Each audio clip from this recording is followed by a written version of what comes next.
એક મહત્વના સમાચાર અમદાવાદથી, કેમ કે ગરબાની સિઝન ચાલી રહી છે અને અમદાવાદમાં ગરબા સંચાલકો પર જીએસટીના દરોડાની પ્રક્રિયા પણ ચાલી રહી છે। એક તરફ મેદાનમાંથી પાણી ઉલેચવાની પ્રક્રિયા, બીજી તરફ ગરબામાંથી કરોડોની જે કમાણી કરતા સંચાલકો છે તેના પર જીએસટીના દરોડા પડ્યા છે। 8 ગરબા આયોજક પર, એટલે કે 8 ગરબા આયોજક જે મોટા આયોજનો કરે છે ત્યાં જીએસટીના દરોડા પડ્યા છે। તેમાં આદિત્ય ગઢવી, પૂર્વ મંત્રીના ગરબા પર જીએસટીના દરોડા પડ્યા છે। જીગરદાન ગઢવીના ગરબા પર પણ દરોડા પડ્યા છે, કેમ કે આયોજન અમદાવાદમાં થાય છે સુવર્ણનગરી નવરાત્રી, સ્વર્ણિમ નગરી પર પણ દરોડા પડ્યા છે।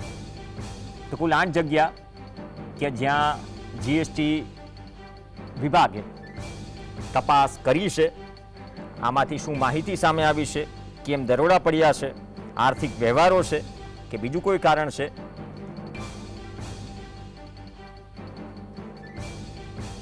સહયોગી જતીન જોડાશે। જતીન, 8 જગ્યા પર 8 કઈ જગ્યા છે અને કારણ શું છે? કેમ કે મોટાભાગે લાંબા સમયથી ગરબાના આયોજનો થતા હોય છે, બહુ ભાગ્ય બને છે કે આ પ્રકારની સ્થિતિમાં અમદાવાદમાં આટલા મોટા આયોજન પર આ પ્રકારની પ્રક્રિયા થાય જીએસટી વિભાગ દ્વારા।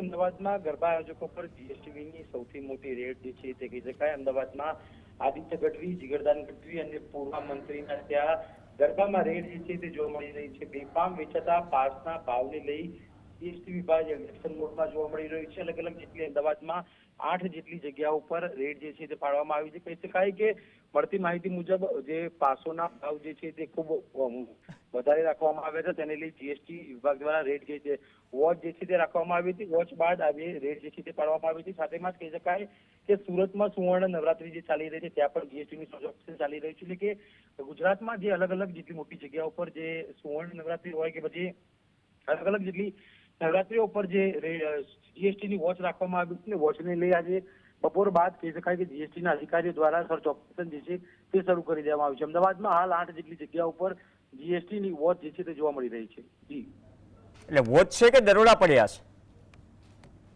3 દિવસની વોચ જે છે તે રાખવામાં આવતી હતી ને અત્યારે દરોડા જે છે તે પાડી દેવામાં આવ્યા છે। હાલ અમદાવાદમાં 8 જેટલી જગ્યાઓ પર દરોડા છે, સુરતમાં પણ એક જગ્યા પર દરોડા જોવા મળી રહ્યા છે। એટલે બેફામ જે પાસના પૈસા વસૂલવામાં આવતા હતા એસી ડોમના બહાને, એસી ડોમમાં વીઆઈપી કલ્ચરની વાત કરવામાં આવતી હતી અને 2000 થી વધુના પાસિસ જે વેચવામાં આવતા હતા, જેને લઈ જીએસટી દ્વારા દરોડા જે છે તે કરવામાં આવ્યો છે। અલગ અલગ 8 જેટલી જગ્યા ઉપર હાલ દરોડા અમદાવાદમાં ચાલુ છે અને સુરતમાં એક જગ્યા સુવર્ણ નવરાત્રી જે છે ત્યાં આગળ પણ દરોડા ચાલુ છે। જી, ધન્યવાદ જતીન સમગ્ર માહિતી બદલ। તો મોટા ગરબા આયોજકો છે, ન માત્ર અમદાવાદ પણ અમારા સહયોગીએ વાત કરી કે સુરત સહિત જે મોટા આયોજનો છે તે જીએસટી વિભાગના વોચમાં છે અને દરોડાની પ્રક્રિયા પણ ધરાઈ હોઈ શકે। માહિતીની રાહ જોવાઈ રહી છે કે દરોડામાં શું નીકળે છે અને જે કારણોસર આ પ્રક્રિયા થઈ રહી છે અથવા તો સહયોગીએ વાત કરી તે પણ એક કારણ છે, કેમ કે ટિકિટના ભાવ ગત વર્ષ કરતાં આયોજન જે મોટા એ મોંઘા છે।